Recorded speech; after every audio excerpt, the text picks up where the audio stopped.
I want goats. Never get goats. Goats are not a territory. This game makes no Doesn't sense. make sense because you're not listening. No, she's putting the pieces up his I'm nose. listening. This is why you don't play games with your family. First of all, this show's incredible. I loved it. Look, BoJack Horseman was a groundbreaking adult animated series that really balanced humor with deep emotional themes really well. How does Long Story Short build on that approach?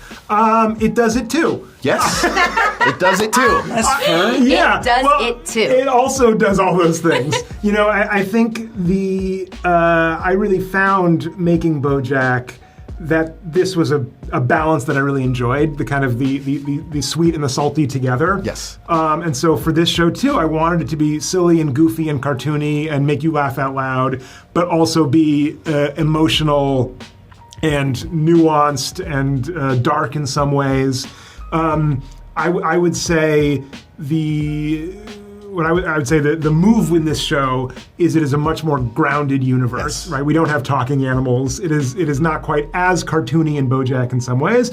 It is also not quite as bleak and Shakespearean in the tragedy that we go to, which in some ways I think makes it more emotional because it feels more like the experiences that most of our audience might have experienced, like real just family stuff. Yes. Right? It's not about I took my friend on a bender and they overdosed and now I'm like, lying to the cops. To cite one BoJack example. One of many examples I can cite from BoJack. It is much more, I have a tough relationship with my sister, or I have a tough relationship with my mother, and how do I navigate that? While at the same time being, I think, very funny and goofy and silly, and also emotional. Speaking of which, Ben, Abby, Avi and Shiri's relationship with their parents are very complex, especially when it comes to their mom, Naomi, and how she interacts with their partners, Jen and Kendra. How do we see that parent-child dynamic evolve throughout the decades? I feel like Shira and Naomi are so similar that they're so, and like they're just so like always ready to fight. And I think that it evolves like most of those relationships evolve, where you start to realize the similarities and you start to understand why the other person is sort of have that protective barrier up. So I'm not really answering the question. I'm just sort of talking around it. That's a good answer. It's a good question. Yeah. It's a tough question. I mean, I don't know how I would answer that either, other than to say, my experience of people like Naomi in my real life, of which there are many, I think they soften as you start to understand what they mean by everything and what's underneath it all. I think a lot of us, myself and my entire family included, give off difficult first impressions.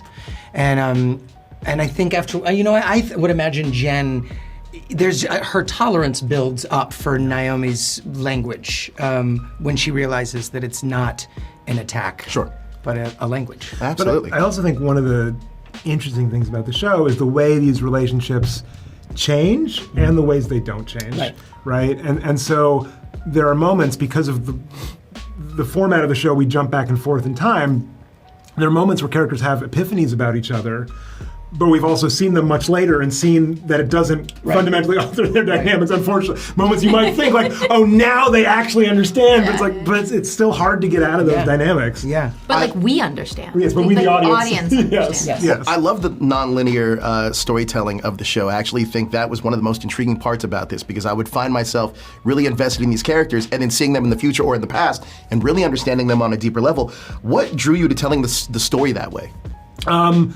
I thought it would do exactly what you just said. There we go. I'm selling this, baby. It does that too. I hoped it would. I hoped that by telling these stories out of order, you would feel more enmeshed in the lives of these characters, and almost like your brain would stop trying to follow the narrative linearity of them and just kind of follow the emotional ebbs and flows of them. Sure.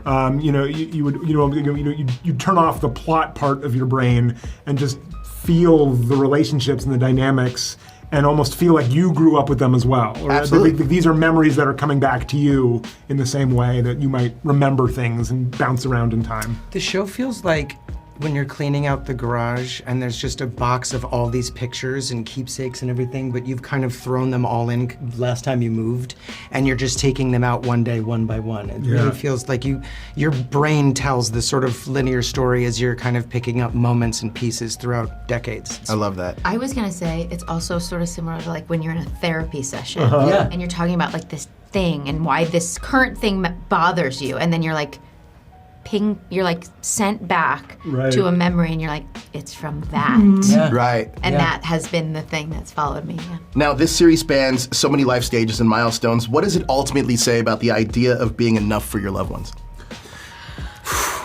I think you'd have I just have to run to the bathroom. I think you'd have to watch the show to find out what it says. I mean, it's open to interpretation. I think that's up to you to decide what it is saying. This is not one of those shows that's like, here's the moral, and we're underlining it and circling it. I think it would say that these relationships are complicated, and you're never going to be done unpacking them. Incredible. Well, look, I love this show. It's incredible. Thank you guys so much for being generous with your time. Thank you so much. You need sperm to make a baby, and we don't have any lying around. I'm sorry, I lost the thread. We want your sperm, dude.